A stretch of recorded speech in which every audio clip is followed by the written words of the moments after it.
Hello, today I'm going to talk about a smaller game, Escape from Altassar from Task Force Games in 1982. The premise is that there's been a galactic war and the prisoners captured by the opposing side are kept in the camp and they're trying to escape. It's a pocket game, typical of Task Force games. 8.5 by 5.25, and the map and counters are all included within the little magazine here. Cover is nice. To me, it kind of evokes like a 60s or early 70s, like record album cover kind of thing. It's kind of fantasy, cartoonish, I guess. Here you see a couple of the captured soldiers of different races being trapped in the net there. Like how it's done, it's unique. Game design, Daniel Campagna. Game development rules editing, Arvan Spuck. Graphics, Arvan Spuck. And Janet Campagna. Production, L.D. Aldridge. Cover painting, Janet Campagna. And then playtesting. Some theme in the background, a little more on the front cover as well. The war against the cannibalistic Spicus soldiers had not gone well for the Galactic Confederation, and so scores of Terrans, Cylons, Fatakians, and others found themselves trapped behind the awesome and formidable walls of the POW camp on the planet Altassar. The Spicus soldiers were making the final preparations for their feast renewal, semi-annual ritual through which the prisoners would not live.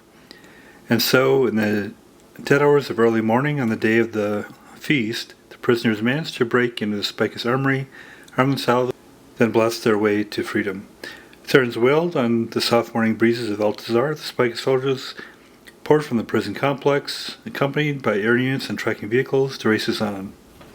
Escape from Altassar is a science fiction game for 2 players. The game recreates the escape of Confederation prisoners from the Spicus POW camp at Altassar, and subsequent pursuit by the Spicus soldiers. Various units such as trackers, dristles, recovery wagons, and dripnets are used as players perform in this tense game of escape and pursuit. So about an hour, moderate complexity. I think it's kind of a little bit on the lighter side in my opinion. Again, designed by Daniel Campagna. Takes a bit of a dark turn there in that the captors are going to actually eat their prisoners.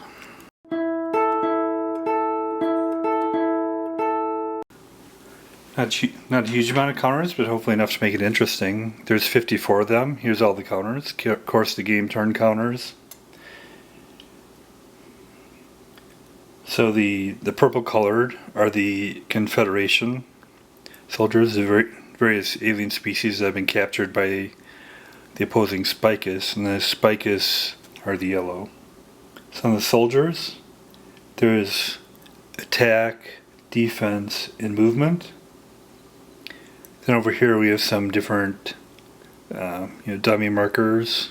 Here's the different prisoners, Terran prisoners, Bate, Cillian, Glucko, and Fatakian. And some of them have different attack, defense, and movement. And the prisoners also have a Evasion rating, which is shown up here. And then there's also, these are nets, trackers, dristles, recovery wagons. And then these are the Spicus soldiers. So here's the map. Of course, showing a section of Altassar, the prison. We're here. And it's 17 by 22. Of course, it folds up into the booklet. I personally like the colors. It's maybe a bit going on, but I think it works well. I kind of wish that it doesn't seem like the colors of the counters and the style of the counters really kind of go with the map. It'd be kind of nice if they went together a little bit better, but I guess it gives contrast, which is okay. So I'm happy with the map. It's a thickish paper. And then it has various terrain that affects, of course, movement cost and then also combat.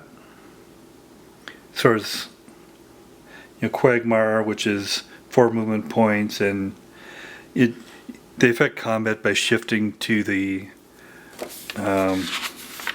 different columns of the column combat table, combat results table. So this also shifts it one column to the right. The Quagmire heals. 3 MP shifts one column to the left. Prison. 1 MP, no effect on combat. Clear.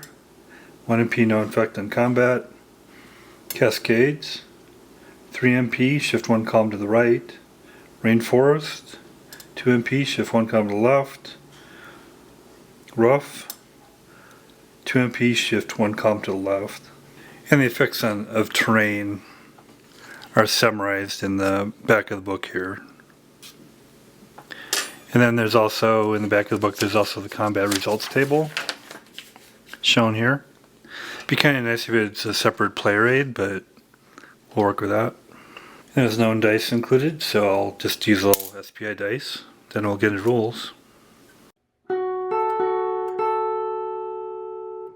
Sequence of play. The play of the game is divided into game turns. Each of the 12 game turns is divided into 2 player turns. At the end of the final game turn, the players consult the victory conditions. Each game turn consists of a Spicus player turn and a Confederation player turn. Spicus player turn.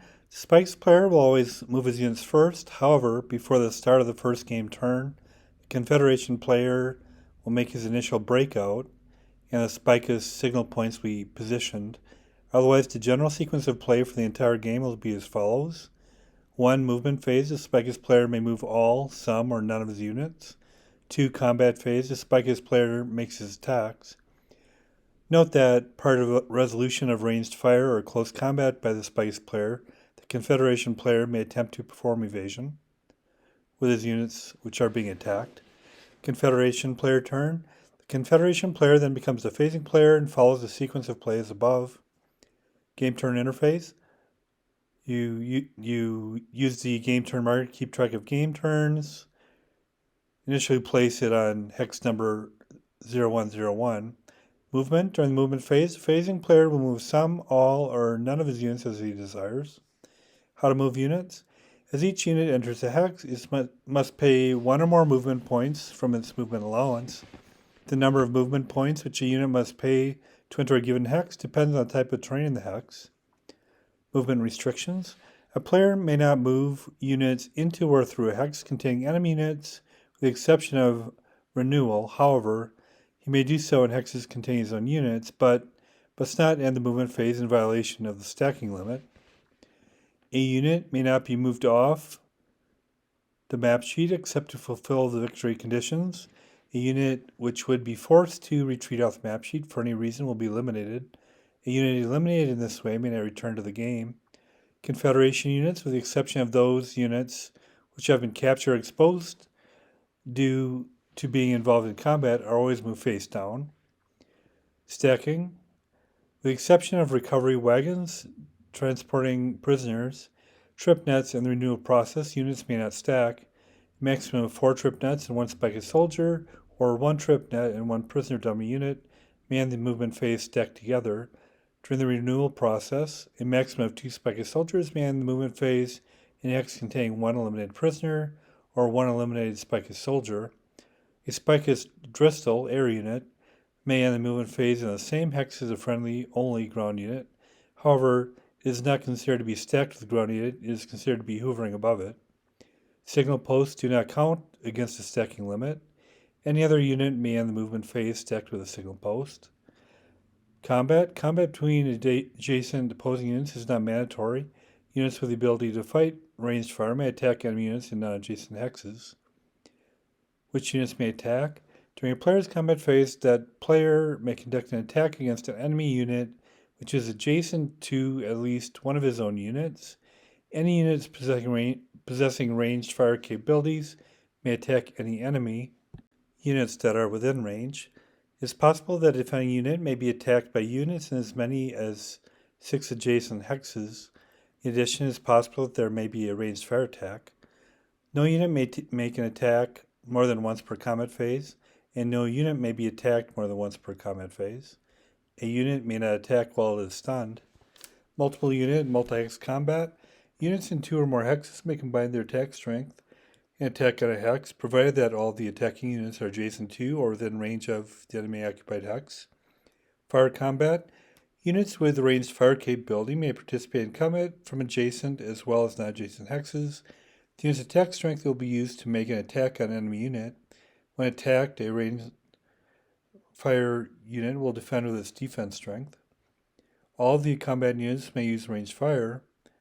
These include the prisoner units, the Spicus soldiers, trackers, and dristles. The prisoners and Spicus soldiers possess a range of 3 hexes. The trackers possess a range of 4 hexes, and the dristles possess a range of 5 hexes.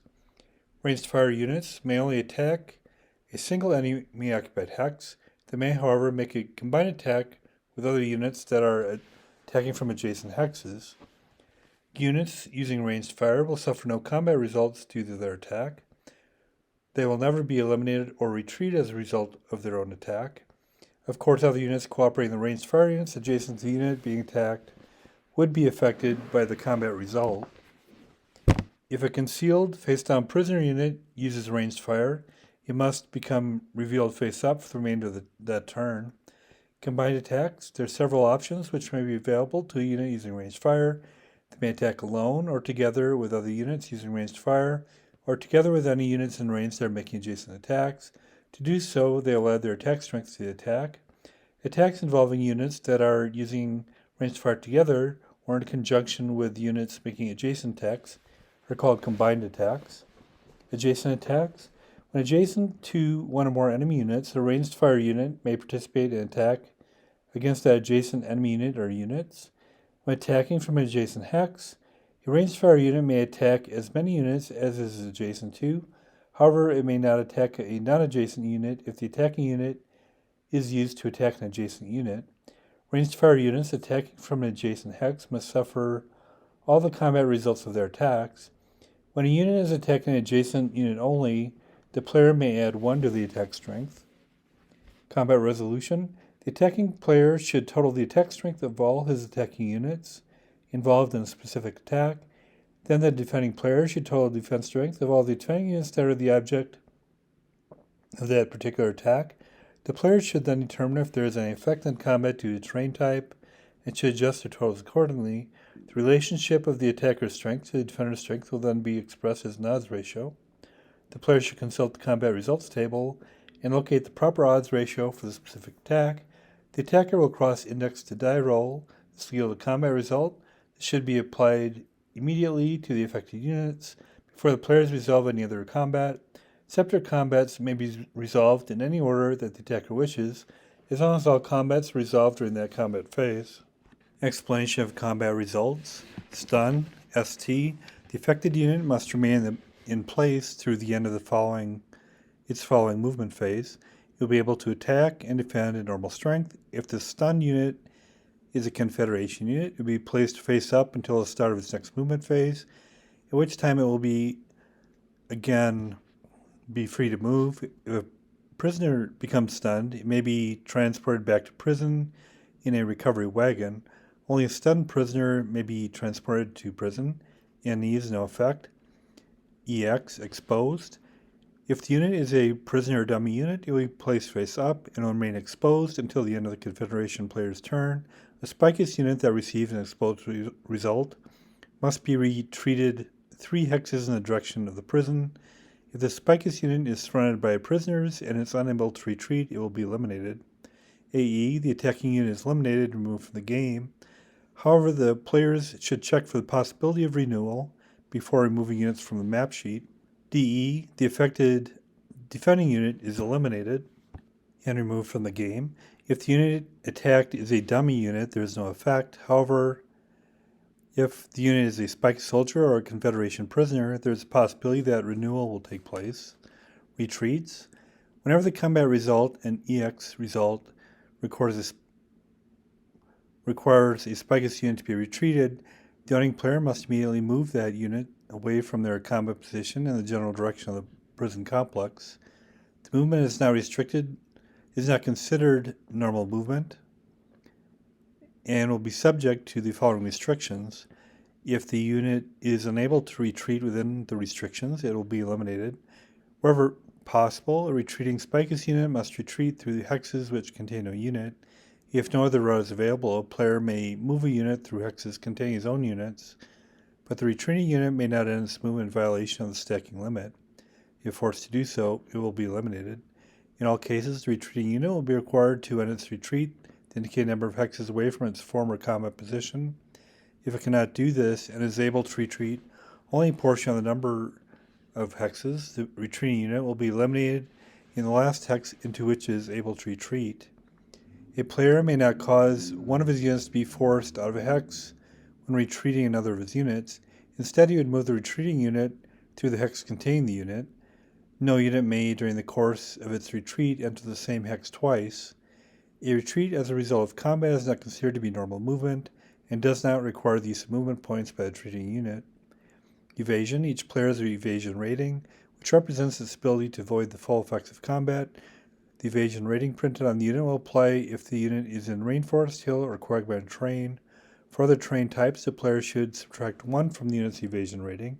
Before the Spikes player rolls to determine the combat result, the Confederation player may choose to attempt an evasive maneuver with the unit being attacked. Evasion may take the form of either flight or camouflage. Flight, the Confederation player will roll 1 six-sided dice once. If the number rolled is equal to or less than the evasion rating of the unit that is attempting flight, the unit may trade places with any dummy unit within 6 hexes of it.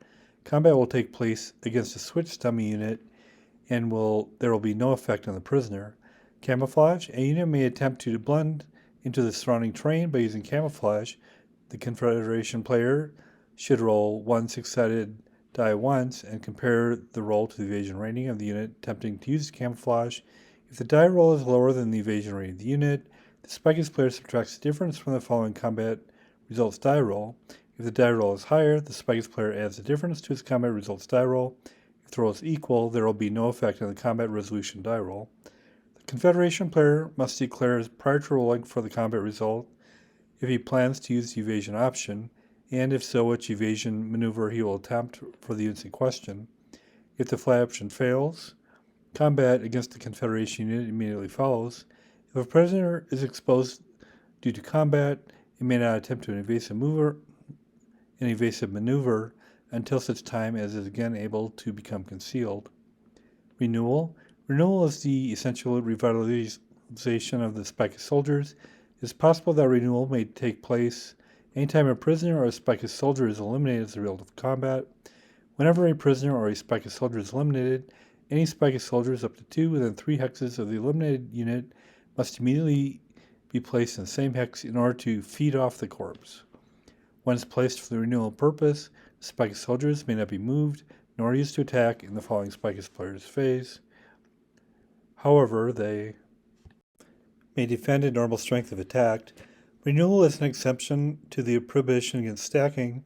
After renewal has taken place, the eliminated units are removed from play, and the Spikes soldiers may again move and initiate combat.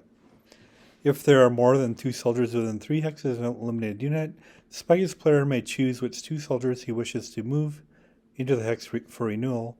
Movement for the purposes of renewal is not considered normal movement and does not require the use of movement points on the part of the Spikes soldier.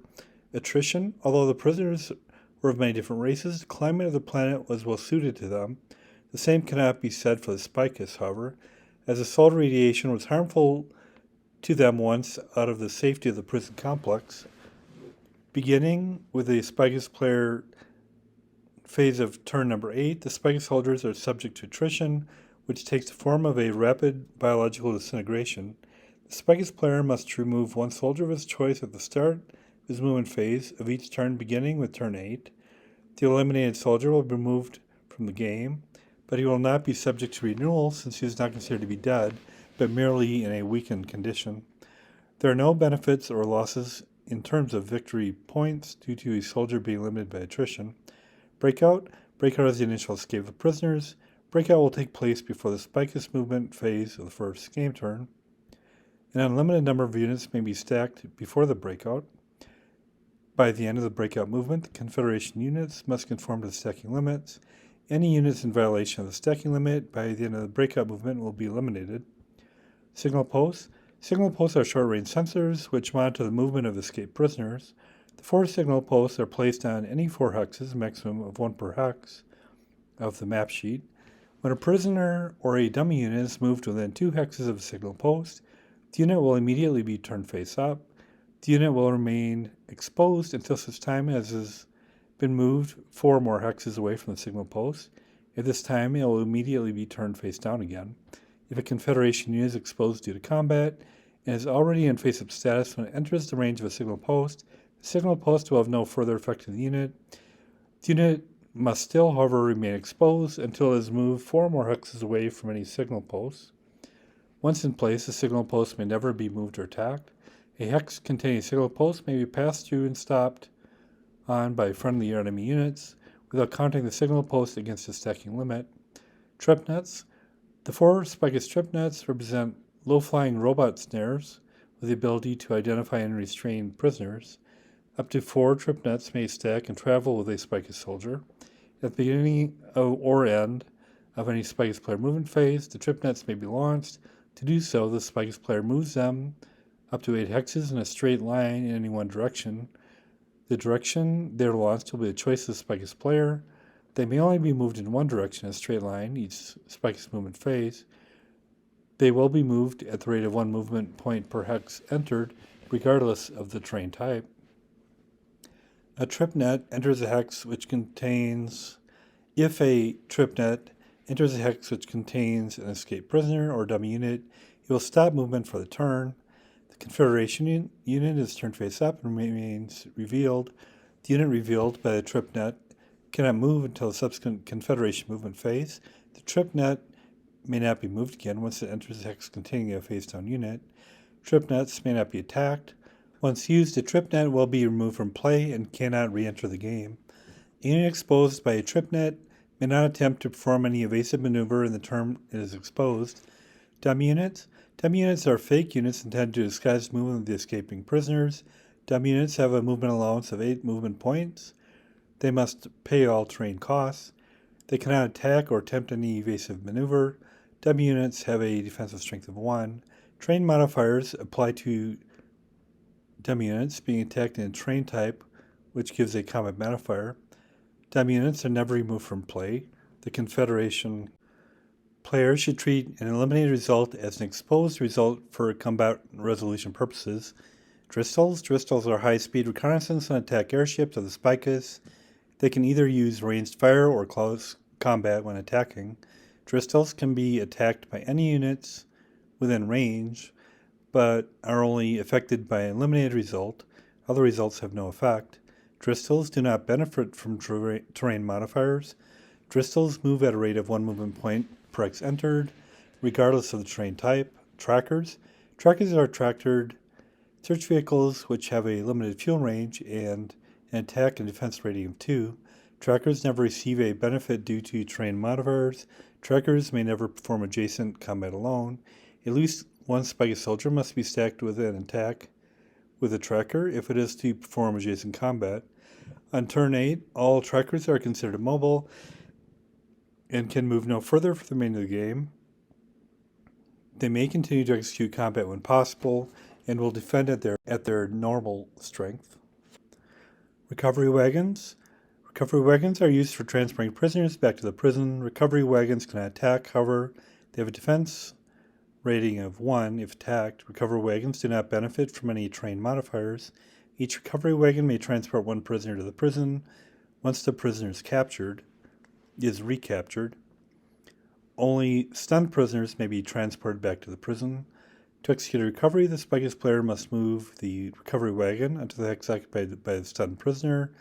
Stunned prisoners can never defend themselves against being recovered by a recovery wagon. While held captive, a prisoner cannot attack or be moved except by the spikous player. The spikous player placed the prisoner under the recovery wagon to signify its status as a recovered prisoner.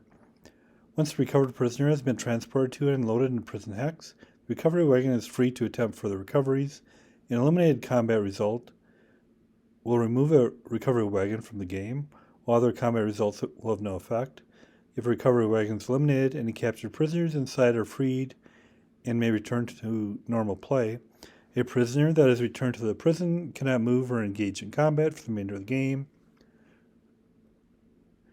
Then game setup. After players have chosen which side they represent and separate their units, they must deploy the forces map sheet according to the following instructions. 1.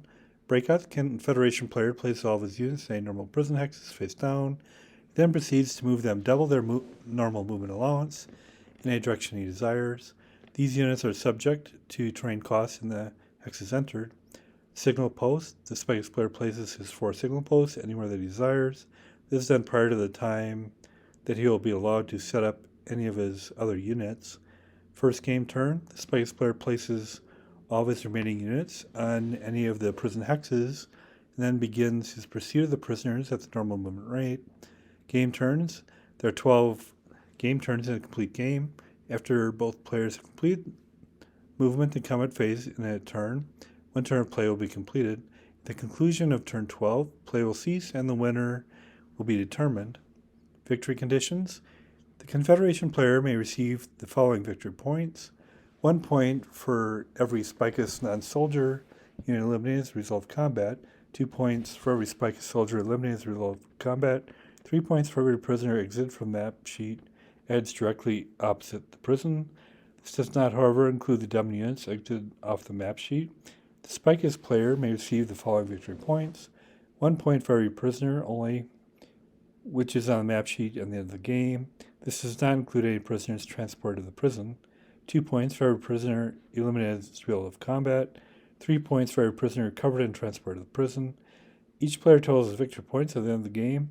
The player with the greatest number of victory points wins the game. If the players have an equal number of victory points, the Spicus player is considered to be the winner. Then optional rules. There's the alternate attrition rules. To add to the suspense of the game, players may wish to have both sides face the possibility of attrition due to planetary flora, fauna, and conditions. Each turn before his movement phase, each player should roll 2 dice. On a roll of 12, the player must lose 1 unit of his choice. The Confederation player may lose only prisoner units, and the Spikes player may only soldier units. Losses taken due to attrition do not count for victory points. Escorting prisoners. In addition to transporting prisoners back to the prison via the recovery wagons, another method for the Spicus player to return prisoners to the prison would be for the Spicus soldiers to escort the prisoner with 1 soldier per prisoner at the movement rate of the slowest unit. At the beginning of each Confederation movement phase, the Confederation player may roll for the possible escape of the escorted prisoner, but not prisoners from the recovery wagon. On a roll of 1, the prisoner is shot while trying to escape. On a roll of 6, the prisoner escapes. Any other roll has no effect. If he escapes, the prisoner must be moved face up until he is not adjacent to a Spicus soldier. He is, however, considered to be unarmed for the remainder of the game and may not attack. The owning player will have to keep track of which of his units are unarmed. And then there's some player notes, and then we'll get into step and play.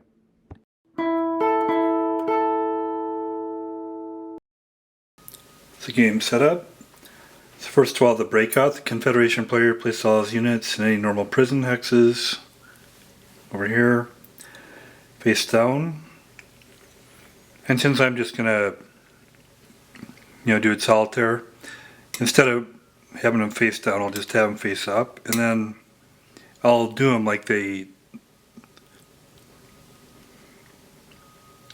Spikes player doesn't know what they are. But when they're discovered, I'll just turn them so they're going down that way to differentiate the ones that they know what they are and the ones they don't. And the moves them double their normal movement allowance in any direction it desires, and they're subject to terrain costs and the hexes entered. So the movement of the dummies is 8, and for the players, some are 8, some are 6, etc.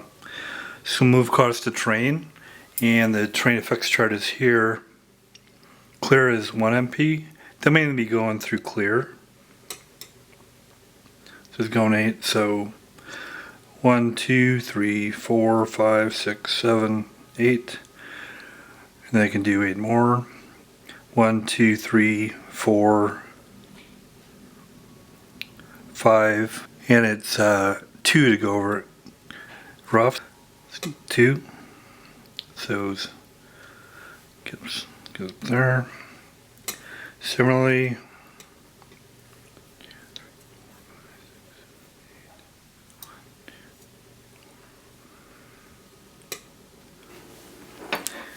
so I moved several kind of scattering out here. Last ones, here's goes at 8. 1, 2, 3, 4, 5, 6, 7. And Rainforest is 2 MP, so you can make it here. You can go 6. 1, 2, 3, 4, 5, 6. 1, 2, 3, 4, 5, 6.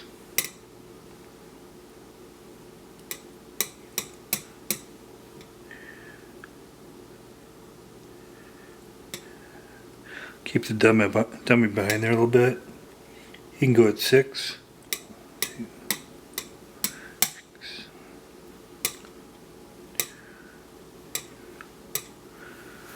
Okay. Again, in the game they're actually all hidden, but since I'm doing it solitaire, I'll do it this way.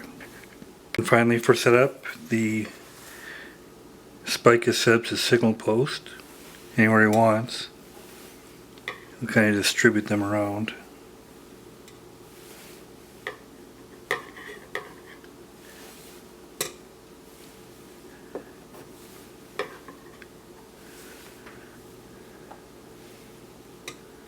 So beginning the first game turn, the spikes player places all of his remaining units on any of the prison hexes and then begins his pursuit of the prisoners at the normal movement rate. So I have the soldiers, and then 4 of the soldiers are carrying nets, and then the dristles are, hovering above some of the soldiers as well. And then there's the recovery wagons and trackers, in addition to the other soldiers distributed around here. So on the first game turn, the spikes player moves, and I'll of course keep track of the game turn marker here. So they don't know what any of these are, so I'm just going to kind of randomly move them around. And they got a head start. The spike soldiers only go as fast as them, so it's unclear how that's going to work given they have a head start, but the dristles can go further. Maybe that's how they kind of balance things out. They go 10, and they don't have any train effects because they're airborne. 1, 2, 3, 4. And they'll have a range of 5 when they fire. They're going to kind of distribute around here.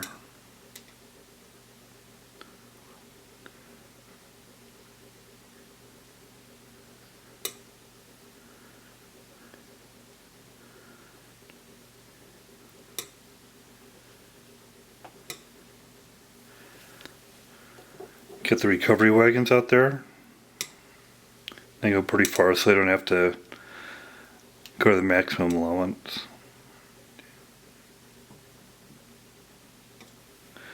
Because they don't want to get fired on quite yet.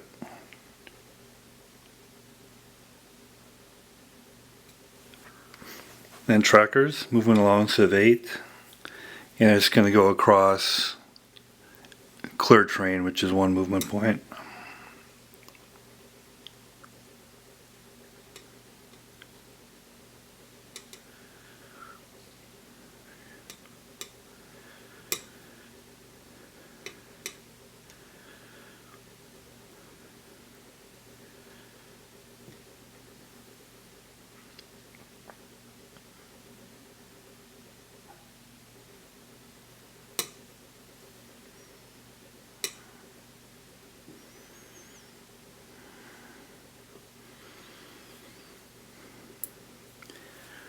And the soldiers heading out, some have nets.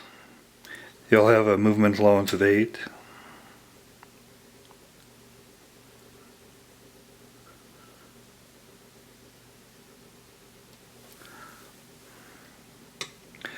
Again, just kind of randomly sending out because they don't know what anybody is yet.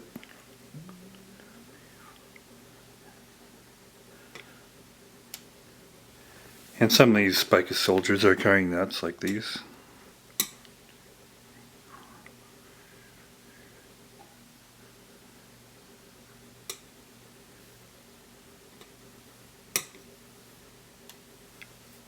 So the Spicus will do combat. The Dristles have a range of 5, and they want to catch the ones that are at the outlet here as best they can so they don't get away. So 1, 2, 3, 4, 5. They're in range. They'll do an individual attack. Again, they don't know what these are yet. So we'll attack him. His attack is 2 versus a defensive 1. And then the terrain modifier gets shift 1 column to the left. So it'd be a 2 to 1, but then they shift to 1 to the left. So we go to 1 to 1. 2. No effect. And then 1. So items can only attack once, and then things can only be attacked once. So they're done. This is within 5, so he'll go here. 5. Again, 1 to 1. EX. Unit is exposed. So to indicate that, I'll flip them up, flip them this way. And now we know that one's exposed. So to indicate these have been fired at, I'll kind of tilt them at an angle. He's shooting at him, but he's in clear terrain, so he doesn't have any shift modifier. No effect. So they're going on the 2 to 1 column. 6. This unit is stunned. I'll indicate that by flipping him over. So it could potentially be captured. Then up here, he's shooting into one that's in the rainforest. Shift 1 column to the left. So again on 1 to 1. 3. No effect. And trackers. Trackers can only do adjacent combat if they have a soldier with them, but none of it's adjacent, so it's range, so they can go. It's in range. 1, 2, 3. He's in range. So it's a 2 to 1, no terrain effects. 6. He's stunned. It's a dummy though. You'll go after him. 6. Stunned again. Out of range of him. He can't go adjacent because he doesn't have one with him, but he can do ranged, so I'll go after him. Exposed, so he knows what he is. This tracker is out of range. And the wagons don't have any offensive capability. So then we'll go to the Confederation move turn. These ones are stunned, so they can't move. But the others, so terrain here. So he's going the hills, which is 3 MP. So he can only go 2 of those. I guess the way these guys can catch up is it slows them down when they get in terrain out here, I guess.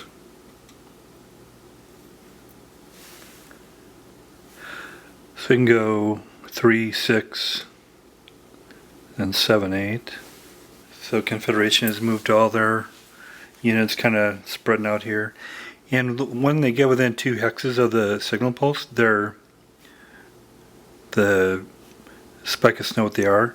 They already knew what this one was, so he won't be aware. But this one's within 2, so he'll indicate he's exposed. Turn him over like that. None other within 2. And then we'll go combat for the Confederation. If they're adjacent, they can attack, or also they have a range of 3. Stunned units can attack, but these 2 stunned units are dummies. This one was stunned, but he's not a dummy. And his range is, the Dristle is within 2 of him, so he'll go for that. And he's going at a 1 to 1. There's no terrain modifiers, since it's above the terrain. Go after him, 1 to 1, 2. No effect. Any more than 3?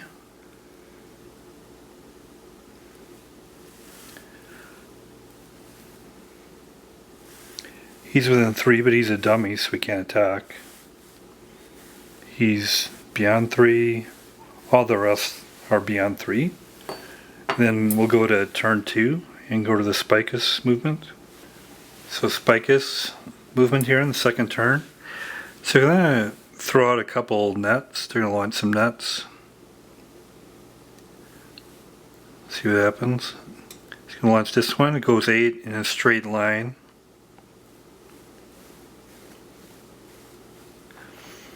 And it lands there, and then they learn what that item is. So it's a prisoner, and then also it can't move right now. The net stops right there. Then they'll launch another one. They'll launch this one off.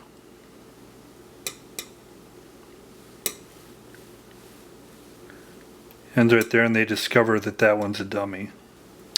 And it'll stop right there. And their movement, they'll do a little bit of movement here to show a little more of the play. They'll send some dristles out.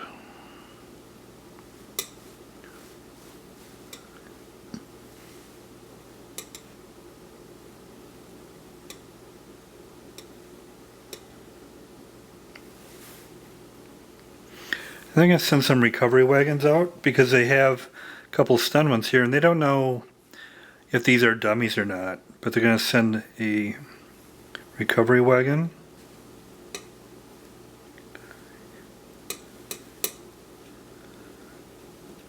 And he sees what this is. He's stunned, so he could potentially pick him up. Unfortunately, it's a dummy.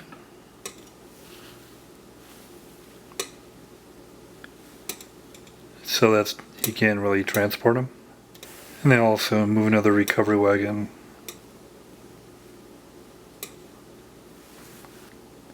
Send out some trackers.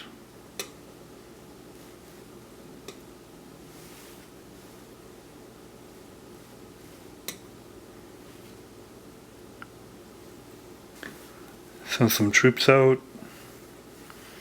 He knows that this one isn't a dummy, so he'll send a troop over there.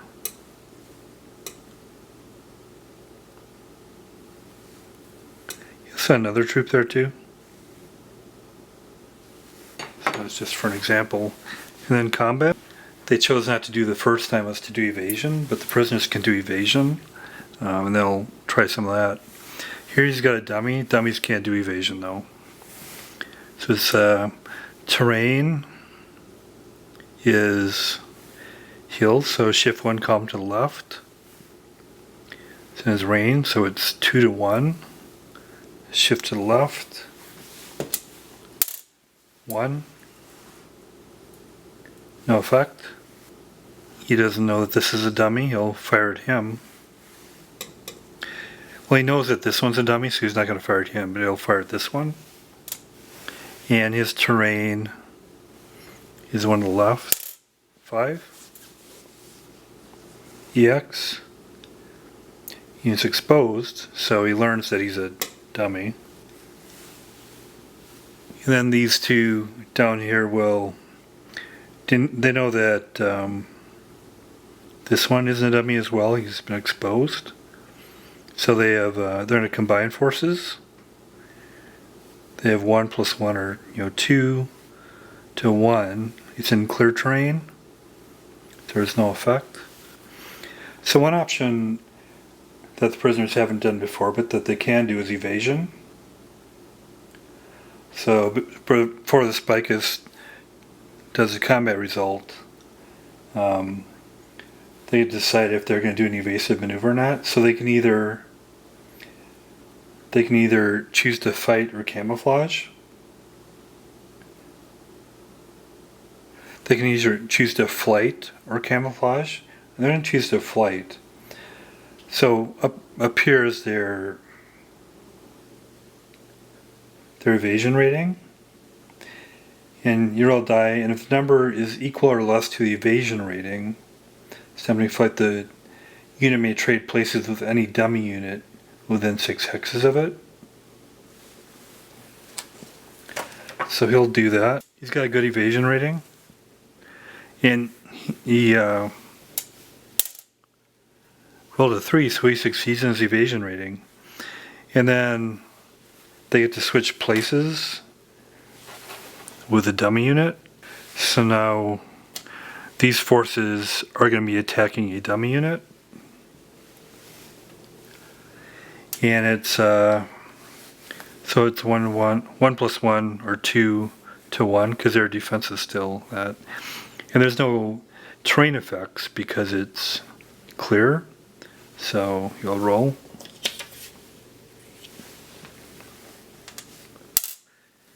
On the 2 to 1 column, 6.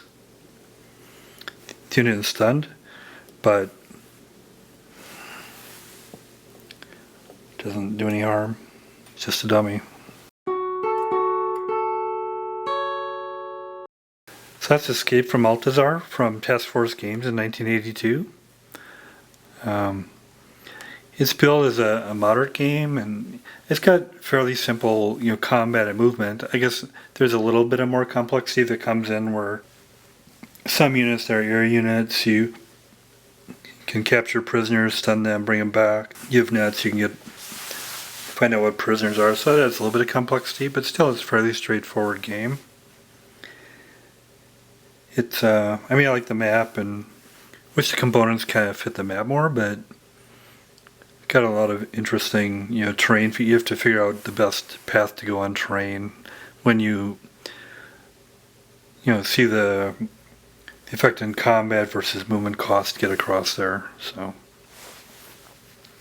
interesting game. It's got a unique background and backstory. I'll give it a 5 out of 10.